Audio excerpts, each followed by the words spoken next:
hit record and kick us off with, okay, for the lab on Friday, remember guys, we're gonna be looking at that essentially muscle size to reps to failure lab. You're gonna do that on your own and do all the calculations on it. They're gonna come to class on Friday. We're gonna meet outside and we're gonna talk through our data and figure out what we saw. Like anything else, I'm sure you guys can all max out on a machine. It's gonna be relatively easy to do. Just go ahead and go to the rec center at some point this week, get that taken care of, and then you're gonna be able to report the data that you guys came up with. The methods are all up there for lab 2. Remember, again, we'll be meeting on the backside of the old rec center, unless the weather is like today where it's raining pretty bad. Then we will meet in the lobby of Moberly and talk through everything. So any other questions, comments, concerns? We left off talking about how type 2 X fibers are your fastest, but they're also the easiest fatigued. We talked a little bit about motor recruitment and size theory. We've talked about obviously how the sarcomere myosin pulls actin into the center.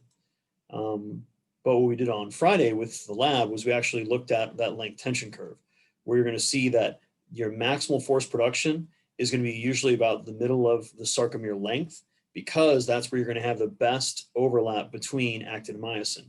When we happen to be too close together, we're butting the ends of the actin up against the myosin. You just can't go any further. And we're too far out. We don't have as many myosin heads as that are able to go ahead and grab onto the actin. Now, another big component to keep in mind, guys, was the force velocity curve. And this is actually really easily seen whenever you go to the rec center. It's the optimal length itself is not so much a term to memorize so much as it's that length tension relationship, so that length tension curve. So for too short, we're not very strong. For too long, we're not very strong. We're optimal in the mid-range. Now, with the force velocity curve, we're going to see that the faster we're moving, the lower force we're able to produce. And then we're actually going and lowering a weight, we're stronger there, which is obvious whenever a bro at the rec decides to squat more or bench more than they're supposed to. In fact, I was literally in the rec center this past week, and there was a student who was doing half rep squats with 400, 500 pounds. But judging from the technique and everything else, it wasn't very good. And then they went up and did another jump that was definitely somewhere in the 500s. I think it was maybe 585. And they got to eat the rack because, like anything else, you can lower more weight than you can ever lift. But I will give that athlete props because they actually hit parallel on that max squat. They didn't go back up, but they did hit parallel on the way down. Any questions on the force velocity curve?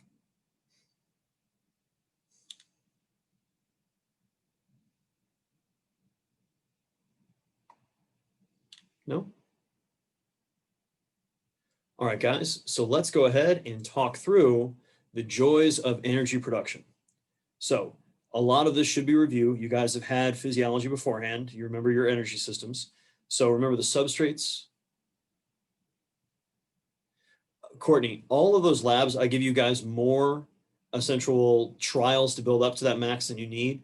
If you're doing a good job, you probably should hit that max set that you get less than 10 total reps on in usually 5 or 6 sets. If it takes you 10 sets to finally hit that point where you maxed out, you were not taking aggressive enough jumps in between your sets. If it only takes you 2 or 3 sets to hit that max set, then you are being way, way, way too aggressive going for that max. So substrates, these are going to be the things we break down for energy. So we're talking about proteins, carbs, and fats. And bioenergetics is going to be the processes that happen to be breaking this down into energy. And obviously this is occurring in our cell, in the sarcoplasm, and in the mitochondria. And so metabolism itself is going to be the sum of all of those chemical reactions. So we have the catabolic ones that are going to be breaking things down, and the anabolic, which is going to be building things up. Now, the amount of energy that we're releasing is effectively a unit of heat. So when we talk about a calorie, little c calorie, we're talking about the amount of heat that's released to take 1 gram of water. So it's 1 milliliter of water from 14.5 to 15.5 degrees centigrade. Whereas when we're talking about humans in calorie consumption, we're talking about kilocalories, so thousands of calories. And this is going to be obviously the amount of energy being released to increase 1 liter of water 1 degree Celsius. Now, when it comes to exercise itself, the major fuel sources that we're really talking about here is going to be carbs and fats. Carbs and fats are made up of just carbon, hydrogen, and oxygen in different configurations. Protein is where we see nitrogen and actually see sulfur with cysteine, but don't worry about that. And we're going to be getting this energy by literally breaking the chemical bonds between the hydrogen and carbon, or between 2 different carbons in a couple different orientations.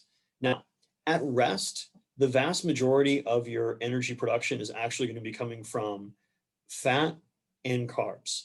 Now, probably more fat than anything. It's going to be informed by the last meal you had. So if you just had a meal that was really high in fat, let's say you had a peanut butter sandwich, you're going to be probably relying even more so on fat. If you just had a big meal of carbohydrates, say you had a couple of rice cakes, now you're going to go ahead and see a greater amount of energy being provided by carbohydrates. Now we're talking about short, high intensity exercise.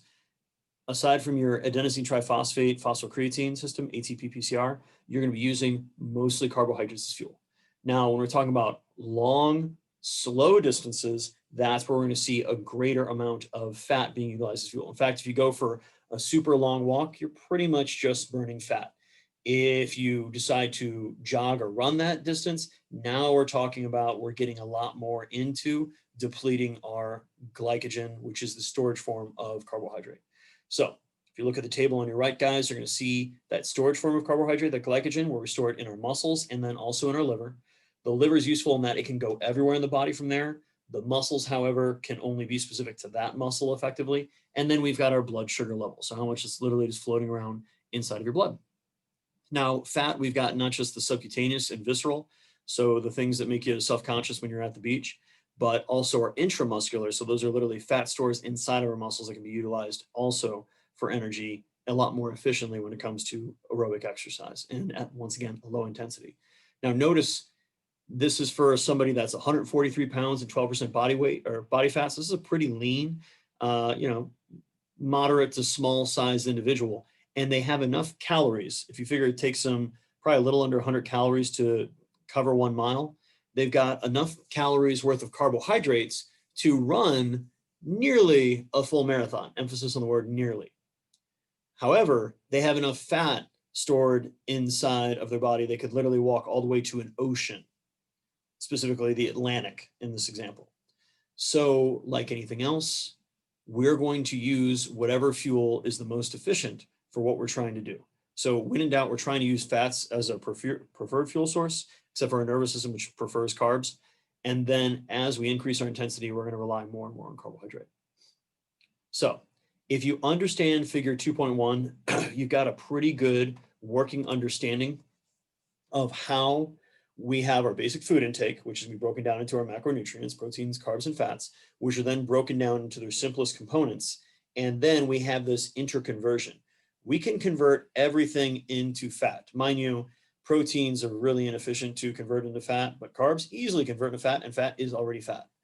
And like anything else, whatever we happen to be needing for energy is going to be broken down even further. Now, you don't really store protein so much as it's just incorporated into things like your muscle mass, which you then will start to break down if you really have protein needs that aren't being met by your diet.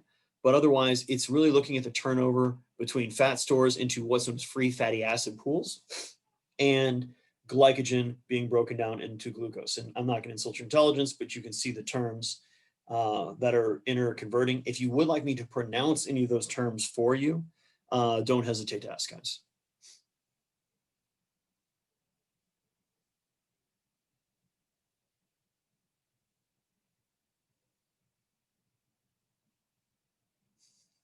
Guys, it's okay if your connection goes in and out.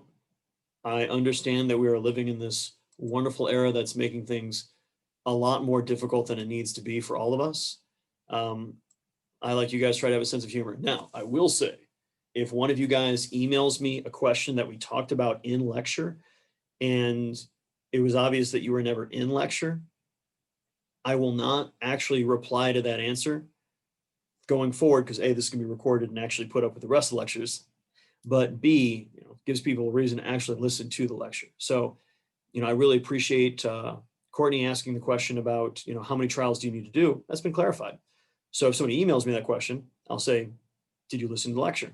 And if they didn't, well, Now, it's really important that we never have just runaway reactions of breaking down too much energy at once. We want to only break down what we need to produce the energy that's required at that given moment to do the work we need to. And so, like anything else, we've got a number of concepts from essentially chemistry and biology that are going to be at play here. One of which is going to be the mass action effect. So what we happen to have available is going to be influencing what we're breaking down. Hence why if we had that meal that's higher in fat, we're going to be preferring fat. If it was higher in carbs, we're going to be preferring carbs. So the more we have any substrate, the more we're going to start to use that pathway. And like anything else, an excess of that substrate is going to effectively make those cells rely upon that fuel source even more so. And this is, the basics behind people switching over to a ketogenic diet. Of that, we're going to require your body to learn how to do a better job of utilizing fats as a fuel. Now, enzymatic pathways are always going to be controlling the rate of which we're producing this energy. Now, remember, enzymes are going to catalyze reactions so that they're going to be able to occur far faster or with much lower activation energy than they require otherwise. Every enzyme only ever functions at its highest functioning level. They're never going to actively choose to be less efficient. They're just going to work as well as they can.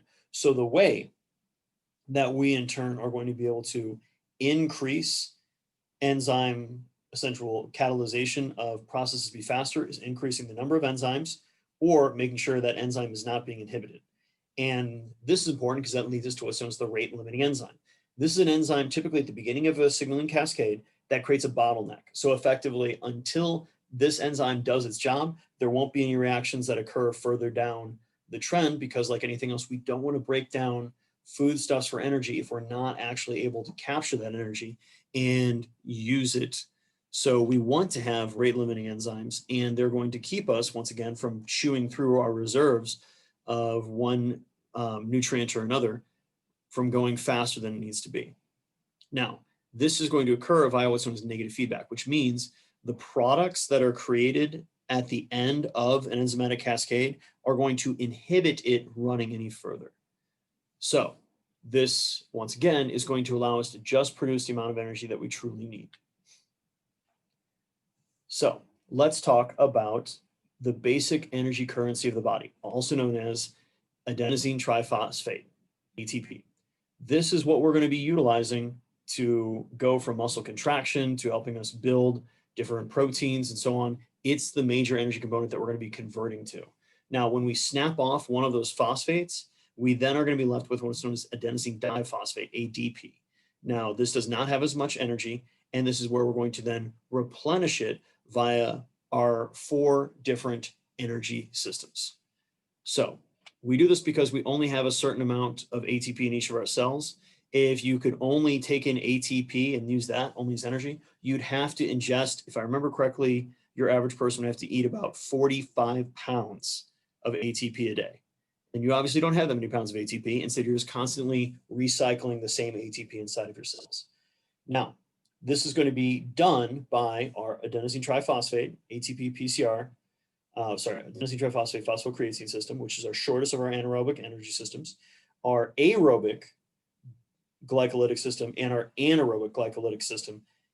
And then following that, finally, with, it should say 4, our beta oxidative system, which is aerobic. Our aerobic glycolytic is aerobic. Our anaerobic glycolytic is anaerobic. Now, the first one, that ATP-PCr, what we're going to do is literally swap a phosphate from a phosphocreatine onto an ADP, utilizing the enzyme creatine kinase, and boom, we've now replenished ATP. Now, this is really, really brief. This is only something that's going to last us effectively, it's about 5 seconds. It says 3 to 15, but trust me, it's not that long. Any of you guys that ever done a maximal wind sprint, think about how long of that sprint in the very beginning, you don't feel pain, you don't feel any discomfort, you're just moving. That's when you're running off of this energy system. It doesn't require oxygen, it works immediately, but it is very briefly lived. And this is going to be effectively where things like your type 2 muscle fibers are going to be much better at, just like anaerobic glycolysis. So if you look at the graph in the bottom right, we can see how as soon as we start doing maximal exercise, our phosphocreatine level is just going to drop through the basement. And we're going to have a little dip in ATP levels, but we're just freeing up, obviously, phosphate from phosphocreatine. And then we're going to start to see the ATP levels go down because also anaerobic glycolysis, aerobic glycolysis, and beta oxidation cannot keep up the energy production. You're never using only one energy system. You're always using all of them. The key is which of them are you emphasizing the most? And that's going to be typically our limiting factor. So this system is controlled by the enzyme creatine kinase. It is going to be activated whenever there happens to be lower ATP levels and inactive when there happens to be higher amounts of ATP, which makes perfect sense. We're not going to break and get rid of that phosphate of creatine if we can help it. Now, if we need it, we're going to use it. But if we don't, we're going to leave it alone. We then have our anaerobic glycolytic system.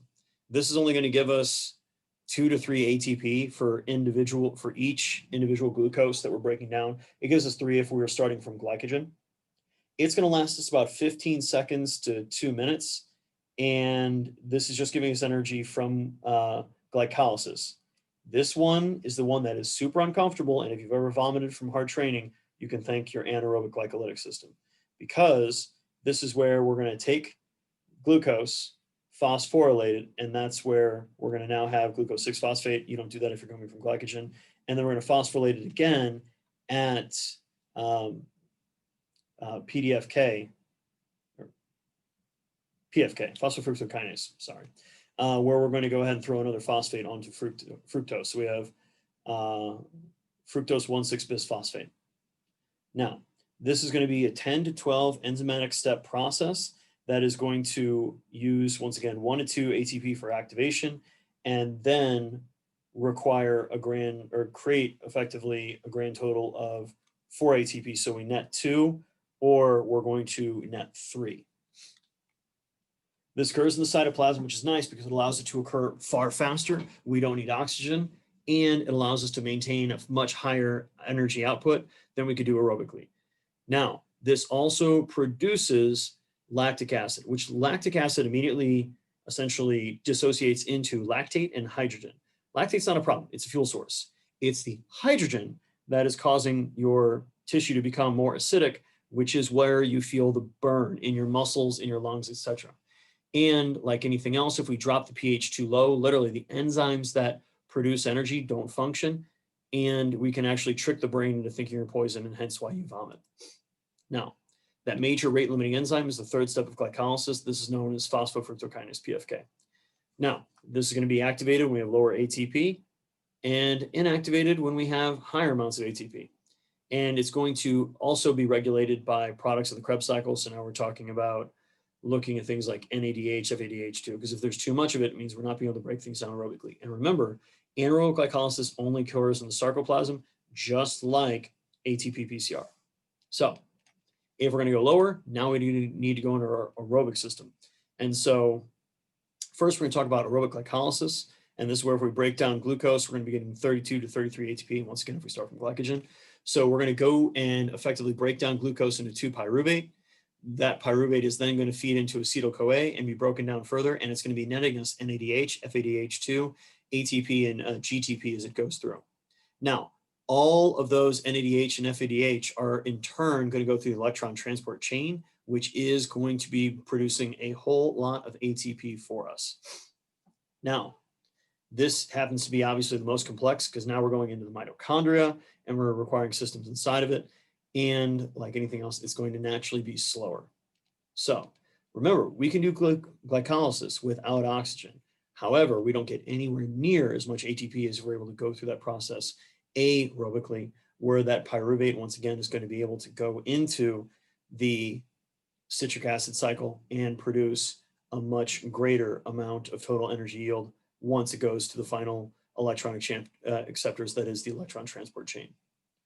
So we're going to go ahead and look at that breakdown of glucose. We're going to have that activation energy. And then from there, we're going to go ahead and grab that 2 to 3 ATP from glycolysis, the GTP in the Krebs cycle, and then we're converting the NADH and FADH2 into ATP themselves, and hence why we have those numbers that come together. And you can see this flow chart over here. This is just a picture of the electron transport chain, where effectively we're taking and breaking NADH into NAD, which is pumping protons into the outer mitochondrial compartment, which in turn is creating a proton gradient where oxygen is going to be one of the final electron acceptors, which in turn is going to allow the most baller enzyme in the human body to function, also known as ATP synthase, which is going to allow for ATP to be generated. Questions?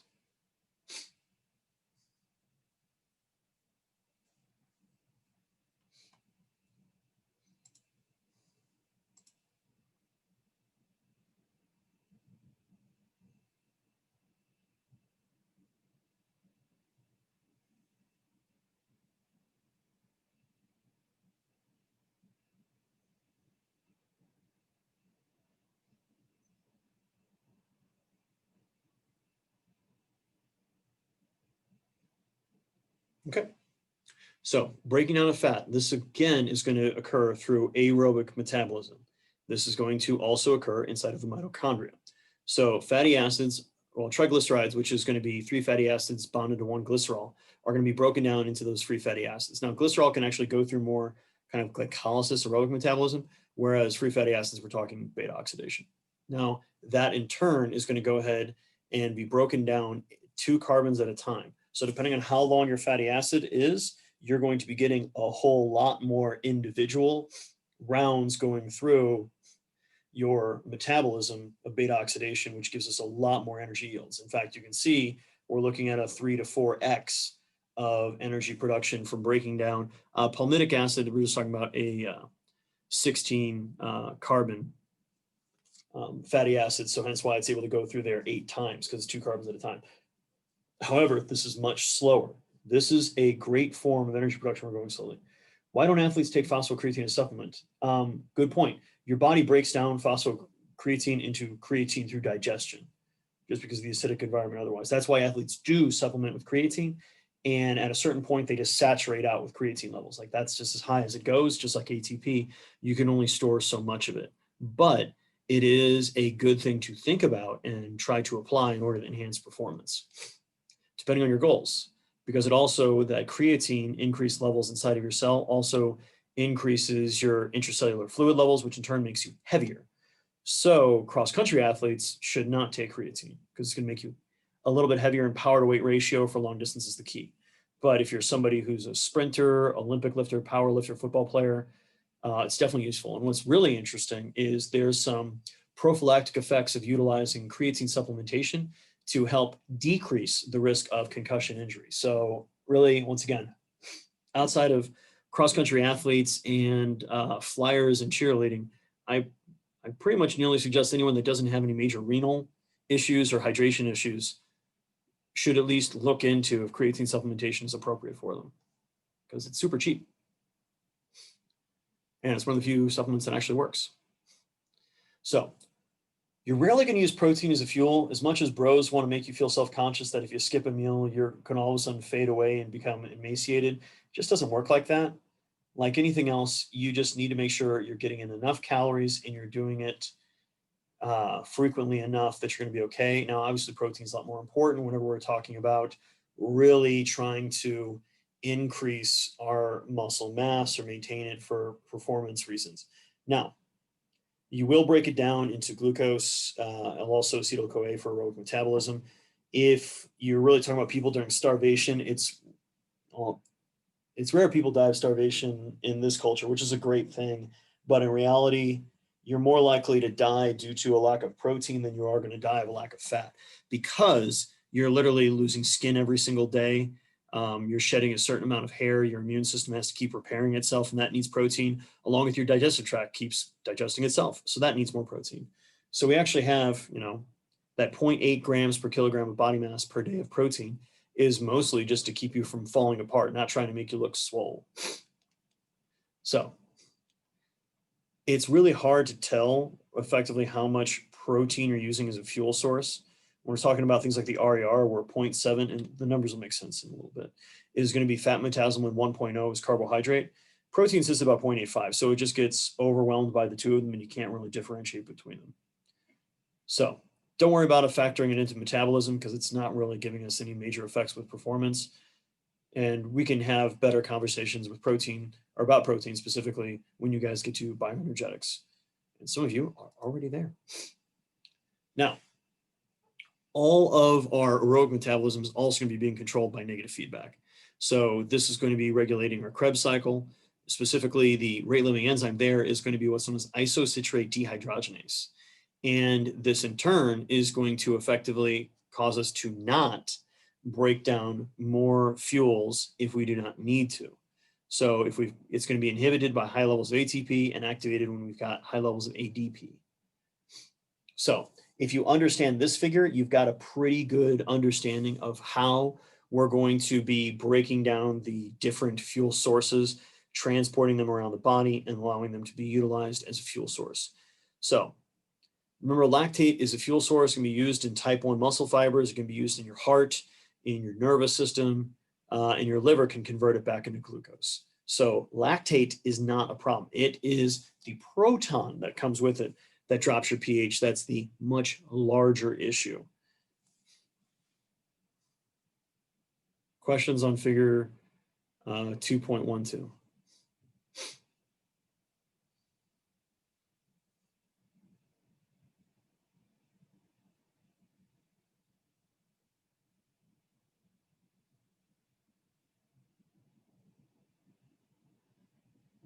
Okay. So if we're looking at the rate at which we can break down these different energy systems, so you're looking at the maximal rate of ATP being broken down from ATP-PCr, anaerobic glycolysis, aerobic glycolysis, and beta oxidation, you can see how we have this negative relationship. So that's the fastest, that's the slowest. Whereas if we can talk about the available energy, we see the exact opposite side, where, you know, technically beta oxidation is limited, but it's really freaking high. And you can obviously see effectively how long each energy system is going to typically work the best for. And then that in turn informs us effectively at the levels of intensity and effort we can hope for an athlete to work at. Now, when it comes to a muscle's ability to work aerobically, keep in mind, guys, it's based upon the fibers in that muscle and the fiber type and the training. So like anything else, if you've got a muscle fiber that's very type 1, that has a lot of capillaries around it, so that it's going to be able to feed it more oxygen, and then better mitochondrial development, better enzymatic concentrations, we're going to be able to maintain a much higher aerobic output of that muscle. So as we get to be better and better trained, we're going to shunt more blood to the muscles that we want. We're going to do a better job of using it aerobically inside of those muscles, and in turn, we're going to have a better performance.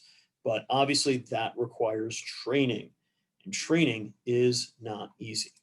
Now remember, each enzyme only works as fast as it can. So the way that we're going to see a better performance aerobically is going to be effectively our enzyme concentration. So if we happen to have higher concentrations of these enzymes, we in turn are going to be able to have better aerobic performance.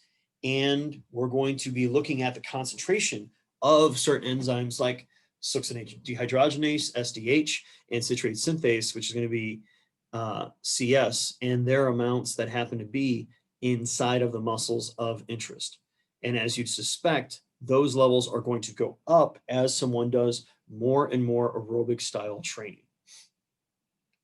So what we see due to endurance training is you're going to not just increase your type 1 fibers, you're going to see that transition of your hybrid fibers into more of the type 1 characteristics. Your type 2 fibers are even going to start to take on more aerobic characteristics. You're going to increase your mitochondrial density, and that's usually due to PGC1 alpha and some other signaling. And we're going to increase the amount of enzymes related specifically to that performance. Now, when we're talking about those type 2 fibers, they're also going to increase their mitochondria. They're in turn also going to get more enzymes and also be able to increase their storage of things like both glycogen and the fatty acid droplets inside of them. So the body is always trying to adapt specifically to the demands that you happen to be placing upon it. And it's not just the muscle you're using, but it's the fibers inside of that muscle that you're using. So as our intensity goes up, so does our oxygen demand. And like anything else, we're going to be trying to increase our ATP production by taking in more O2 from breathing harder and faster, along with pumping more blood through the body at a higher rate, hence our heart rate goes up, and so does our stroke volume that we'll get into more. You don't really hold on to oxygen. We store a little bit in our myoglobin, but it's not a whole lot. And so we're constantly trying to turn it over because also oxygen is a pretty hardcore chemical in that it can do some negative things to the body in too high levels. And then actually through aerobic metabolism, you generate more of what's known as reactive oxidative species, which can effectively wreak havoc upon cells if it's not abated for pretty darn quickly. So I like to think of the energy systems themselves as effectively a triangle. So the base of our energetic system is actually beta oxidation. Then we have aerobic glycolysis, anaerobic glycolysis, and the very tip of the pyramid is ATP-PCr. So what we're going to do now is have a little fun, and we're going to do, well, I call it fun. We're going to have you guys, we're going to put you guys randomly in a breakout room group, so be ready to unmute yourself. And the first question that I want you guys to go ahead and answer, okay, is going to be effectively what energy system, okay, does X sport use the most? So group one is going to go ahead and use mixed martial arts. Group two is going to use CrossFit. Group three is going to use, we're going to go rugby just because that's always a fun one to talk about. And then finally, group four is going to use, what's a good middle of the road sport that we can bring up?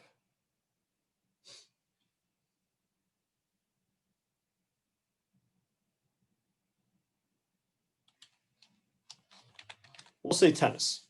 And I want you guys to think in your group as to what energy systems that we think are going to be effectively the most, effectively the one that we use the most frequently in the sport. I'm going to give you guys about 3-4 minutes. It's okay to be wrong, but be prepared to defend your statement. Okay? So it's up in the chat. It's 2:01. Plan on coming back at 2:05. And have fun, guys. So if we're thinking about the sport of basketball, you're going to be utilizing, obviously, that ATP-PCr every single time you're on a fast break. Then you're going to be running or jogging up and down the court, and that's going to be probably more aerobic glycolysis, maybe some anaerobic glycolysis when you really have to turn it up, especially if there's a number of fast turnovers. And those have to obviously last for a certain duration. And then when you're just standing there or the timeouts or halftime, so that's going to be beta oxidation. So then think about what percentage of the time are you going to be in that beta oxidation? What percentage of the time are you going to be in aerobic glycolysis, anaerobic glycolysis, and ATP-PCr?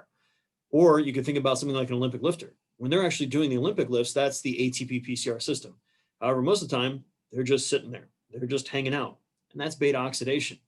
So the actual meats themselves are probably 97% beta oxidation, and then maybe 1%, or maybe it could be a little bit higher aerobic glycolysis, but then definitely like 1% ATP-PCr, but that's when you really win and lose. So think your way through that, guys. Try to come up with the percentages for each of the 4 energy systems, and I will see you guys back in, we'll give you guys 3 or 4 minutes. So it's going to be kind of quick, but I don't expect to be perfect. Just do your best. Okay? Have fun. Same groups, same sports.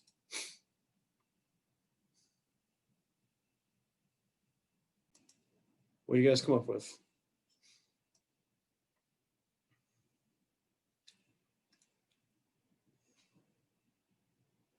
Nice. Nice, Lewis. That's a really good breakdown. I like that. I like that. The slide that we have here, guys, is effectively showing which of the energy systems is being focused on the most. And obviously this is separating between ATP and phosphocreatine, so hence the CP, creatine phosphate. And then a true full maximal effort for 6 seconds, 30 seconds, 1 minute, 2 minutes, 1 hour, 4 hours. You can see how we're shifting.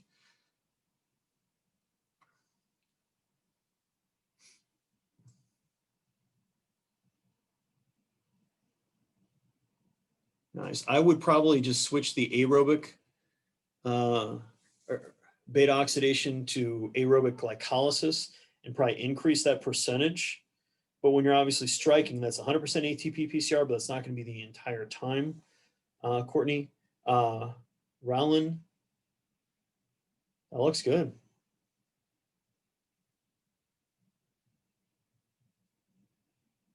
That looks good.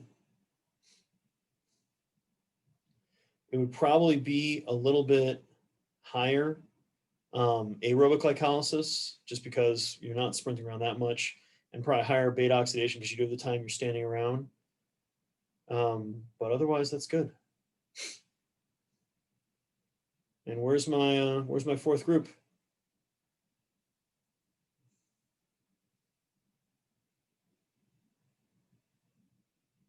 Well, we've gone till 2:15, so that takes us to the end of our time for today. But we're going to go ahead and talk more about energy systems and their applications on Wednesday. Come with any questions you guys have from the quizzes that you guys should be taking. And yes, we'll plan on seeing you guys also Friday afternoon for lab, but we'll be up here online again on Wednesday. So if there's no questions, comments, concerns, stay safe out there, guys, and we will chat with you guys more soon. Bye-bye.